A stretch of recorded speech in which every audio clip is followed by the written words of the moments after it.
नमस्कार, जोहार लो भारत मित्र देख रहे हैं आप। मेरा नाम अभिषेक भारती है, सहयोगी आरती हमारे साथ हैं। और सबसे पहले एक चिट्ठी दिखा देते हैं। हम्म। बहुत लोगों को फिर से दर्द उठेगा, लेकिन इस चिट्ठी को देख लीजिए। देख लीजिए। हाँ। इस चिट्ठी में झारखंडी भाषा खतियान संघर्ष समिति की तरफ से के लेटर पैड पर ये चिट्ठी है। 4/11/2025 को है। केंद्रीय सचिव प्रदीप महतो का ये इस्तीफा है। क्या लिखते हैं वो लिखते हैं, अध्यक्ष महोदय, झारखंड लोकतांत्रिक क्रांतिकारी मोर्चा जेबीकेएसएस विषय अपने पद और पार्टी के प्राथमिक सदस्यता और बीकेएमएस यानी भारत क्रांतिकारी मजदूर संघ की सदस्यता से इस्तीफा के संबंध में निवेदन पूर्वक कहना है कि मैं प्रदीप कुमार महतो केंद्रीय सचिव जेबीकेएसएस और बीकेएमएस केंद्रीय सदस्य पद से इस्तीफा दे रहा हूं, क्योंकि पार्टी का निर्माण जिन उद्देश्य और लक्ष्य के साथ हुआ था, पार्टी उन मुद्दों से भटक गई है। ऐसा लगता है शीर्ष नेता यानी जयराम महतो किसी पार्टी के इशारे में झारखंड में कार्य कर रहे हैं, जिसका उद्देश्य सुदेश जी को लक्ष्य की प्राप्ति से रोकना है। विधायक के रूप में डुमरी में इसकी उपस्थिति हो न हो, लेकिन पीसीसीएल सीसीएल क्षेत्र में इनकी अवैध उपस्थिति को देखकर लगता है कि सिर्फ मेरे साथ ही नहीं, संपूर्ण झारखंड के नौजवान के साथ धोखा हो रहा है। युवा अधिक भ्रमित हो रहे हैं। घाटशिला के प्रत्याशी को खड़ा कर बिहार चुनाव में जाना धोखा है। इससे क्षुब्ध होकर मैं संगठन में अपना समय नहीं दे सकता हूं, इसलिए मैं दुख के साथ इस्तीफा दे रहा हूं। प्रदीप कुमार महतो, आपका बागमारा विधानसभा क्षेत्र से। ये प्रदीप कुमार महतो है। प्रदीप कुमार महतो की तस्वीर भी आपको मैं दिखा देता हूं। तो कुल मिलाकर के ये जयराम महतो की पार्टी को एक झटका लगा है। केंद्रीय सचिव प्रदीप कुमार महतो अब उनकी पार्टी से इस्तीफा दे चुके हैं और आरोप लगाया कि सुदेश महतो के खिलाफ जयराम महतो की राजनीति शीर्ष नेतृत्व जो वो किसी पार्टी विशेष में उनका निशाना जेएमएम की तरफ है कि जेएमएम के इशारे पर ये काम कर रहे हैं और सुदेश महतो को डैमेज पहुंचाने की कोशिश कर रहे हैं।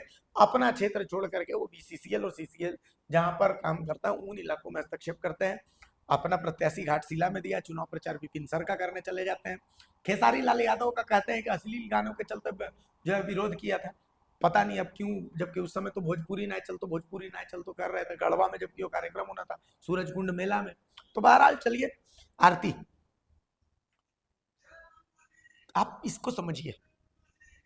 घाटशिला में प्रत्याशी, ठीक है, घाटशिला का प्रत्याशी रामदास मुर्मू किसका वोट काटेंगे?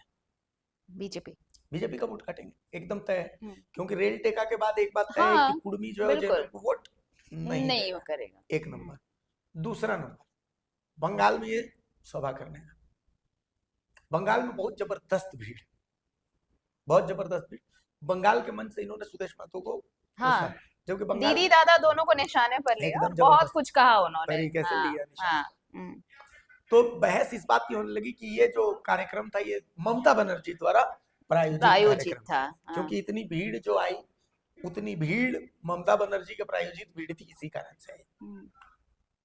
अब क्या कहिएगा, मतलब प्रदीप, हम तो नहीं कर रहे, तो प्रदीप महतो नहीं, इस पे इन्हीं के पार्टी के कर। देखिए, सबसे पहले तो इसमें इन्होंने जो एक लाइन लिखी है उसके लिए हमें बहुत सारे हम तो हमारे लिए बहुत सारे कमेंट्स आए थे। तो उस मामले पे हम सबसे पहले बात कर ले। बिहार चुनाव को लेकर हमने स्पेशल एक ये किया था, जब ये बिहार कैंपेनिंग के लिए विपिन सर के लिए कैंपेन करने जा रहे थे, तो उसमें हमारा एक डिस्कशन आया था। उसके बाद जब हमने बंगाल की तस्वीर दिखाई थी, तो बंगाल की तस्वीर दिखाने के बाद बजाय बंगाल की बात करने के हमारे उस डिस्कशन को बहुत सारे कमेंट्स आए थे, उस पर बहुत सारे कमेंट्स आए थे ये कहने के लिए कि कोई अगर झारखंड में है तो क्या बिहार में कोई नहीं जा सकता। बहुत सारे, बहुत क्या बोलूं, ए टू जेड जितने भी हो सकते थे सारे कमेंट्स थे। लेकिन इन सब के बीच अब ये बताइए कि जो इस पार्टी का केंद्रीय सचिव था वो खुद आपके पार्टी के लिए यही बात कह रहा है, और सिर्फ पार्टी के लिए नहीं, पार्टी नेतृत्व जो शीर्ष नेतृत्व है जयराम महतो, उनके लिए कह रहा है कि भाई पार्टी में क्या चल रहा है। तो ये सवाल जब बाहर आते, कहते हैं बिना आग लगे धुआं नहीं उठता। इतने सारे लोग आप शुरू से गिनवा लीजिए ना, रिजवान क्रांतिकारी से लेकर के संजय मेहता, उसके बाद निशा भगत, और भी बहुत सारे लोगों ने पार्टी छोड़ा। पार्टी छोड़ने के बाद लोग पार्टी के अंतर्कलह की जब चीजें सामने आती है, सतह पे जब आती हैं, तो ऐसी चीजें यहाँ भी एक बार और जब किसी ने पार्टी छोड़ी है तो इन्हीं सारी बातों का, आप पिछले जितने भी लोगों ने इस्तीफा दिया है ना, आप सबके लेटर्स अगर आप मैच करें तो आपको कम से कम ये सारी चीजों में से 3 चीजें तो सामने मिलेंगी कि पार्टी में चल क्या रहा है। और हमेशा आरोप लगा है कि जयराम महतो अपने क्षेत्र में कम और दूसरी जगहों पर जो रेवेन्यू जनरेटेड इलाके हैं वहां पर ज्यादा नजर आते हैं। और यहाँ भी लेटर में कुछ ऐसा ही लिखा गया है। इलाकों में तो नजर आते हैं, लेकिन बागमारा के जो विधायक हैं या फिर जो धनबाद के सांसद हैं, उनके खिलाफ वो कभी नहीं बोलते, कभी भी नहीं बोलते हैं। उनके खिलाफ हाँ, उन्होंने ना कभी बोला है और ना हाँ, उनके खिलाफ बोलते हैं। आप समझिए कि हिलटॉप आउटसोर्सिंग में इतना कुछ हो गया, जयराम महतो वहां नहीं नहीं है। गए। मथुरा महतो ने वो जो आउटसोर्सिंग वाले मामले को लेकर के आवाज उठाई थी, उसको लेकर के जयराम महतो ने कभी आवाज नहीं उठाई। तो इन सब मामलों को लेकर के सिलेक्टिव नैरेटिव क्यों रहता है?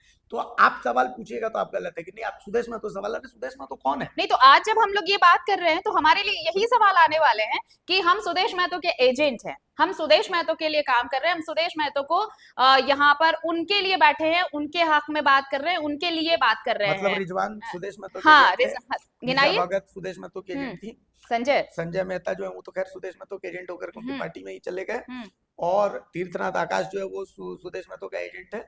तो मतलब मतलब जितने, जो अगर इनके आप खिलाफ सवाल बोले, कर दीजिएगा, हाँ बिल्कुल यही अगर आप, यही हम यही। खिलाफ हाँ, और समर्थन में हम किसी के नहीं बोलते, हम सिर्फ सवाल करते सवाल हैं। करते हम हैं। सवाल सबसे कहते हैं, हमने सुदेश महतो के आंख में आंख डाल करके सवाल किया था कि सर 1925 भी आप गुट कहते हैं और 1932 32 के भी लिए आप भी ओके कहते करते हैं, हैं, 1985 आप भी ओबीसी आप ही का आरक्षण है। के हाँ। ट्रिपल टेस्ट के लिए जो है सुप्रीम कोर्ट भी जाते हैं और आप एसटी के लिए भी उतरते हैं, तो भैया इन सब के जवाब तो आपको देने पड़ेंगे। तो इसका मतलब ये थोड़ी कि जयराम मतलब महतो से सवाल नहीं सवाल पूछेंगे। पूछने का मतलब कि आप गुनहगार हो गए, सवाल पूछा आपने आपने, रजनी रवानी का सवाल पूछा तो आप गलत हैं। गलत है। आप निशा भगत को लेकर के अगर निशाना साधे निशा भगत पे तो आप वेरी गुड है। तो हाँ। ऐसा नहीं चलता है। कुल मिलाकर के बात ऐसी है कि जवाब तो आप, जैसे प्रदीप महतो ने जो सवाल खड़े किए, तो प्रदीप महतो के सवालों के जवाब तो आपको नहीं, देने और ही मैं पड़ेंगे। उनसे भी सवाल पूछना चाहती हूँ जो बाकी, जो हम लोग जैसे लोग जब सवाल पूछते हैं तो आप कहते हैं कि जयराम अकेले काफी है, सवाल पूछते रहिए बाकी चीजें हो जाएंगी। भाई तो अब आपके पार्टी के लोग सवाल पूछ रहे नहीं, हैं हमारा कहना है कि आज। डुल्लू महतो हाँ, से जयराम महतो सवाल कब पूछेंगे?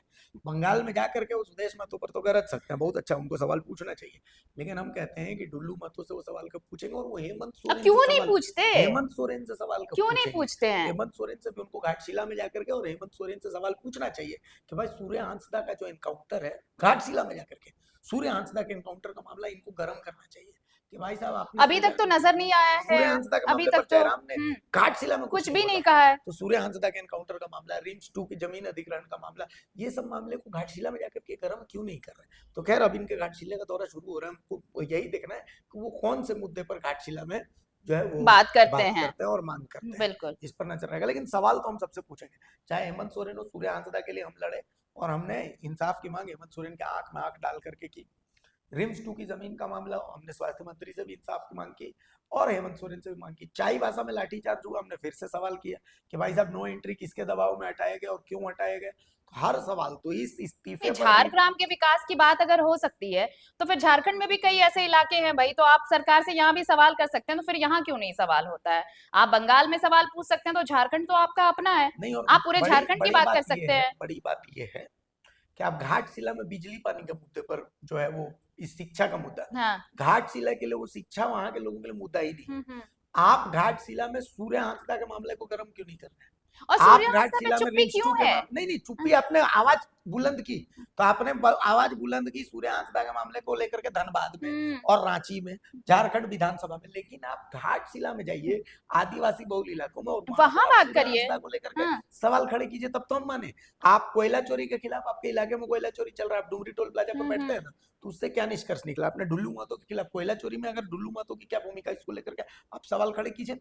आप सवाल खड़े कीजिए ना कि भाई बागमारा इलाके में क्या किया, तो बागमारा में कुछ भी होता है तो उसको लेकर के आपकी चुप्पी रहती है, लेकिन बेरमो में कुछ होता है तो उसको लेकर के आप घुस जाते हैं, बोकारो स्टील में अगर कुछ होता है तो उसको लेकर के आप घुस जाते हैं। तो ये आखिर नहीं, तो कौन सी इसीलिए तो ये जो चिट्ठी है, इस चिट्ठी के जो जितनी बातें इस चिट्ठी में लिखी हुई हैं, वही सारे सवाल तो हम लोग भी कर रहे हैं। तो भाई हमारा जवाब आप देना जरूरी नहीं समझते, तो आप पार्टी में जो केंद्रीय सचिव रह चुके हैं, अब नहीं है, तो आप इन्हीं के सवाल का जवाब दे जवाब तो दीजिए। आपको देना लेकिन पड़ेगा। जवाब तो आपको देना होगा, चाहे हमारे सवालों का जवाब दीजिए, चाहे अपने पार्टी के जो पहले नेता रह चुके हैं, अब जो सवाल और आरोप आप पर लगा रहे हैं, लेकिन जवाब आपको किसी भी प्लेटफॉर्म पर आकर तो देना होगा। चाहे हमारे सवालों का जवाब दीजिए या फिर पार्टी नेता जो पार्टी छोड़ कर गए हैं उन्होंने जो सवाल किए हैं, जवाब तो देना होगा आपको। नमस्कार, जोहार। जोहार।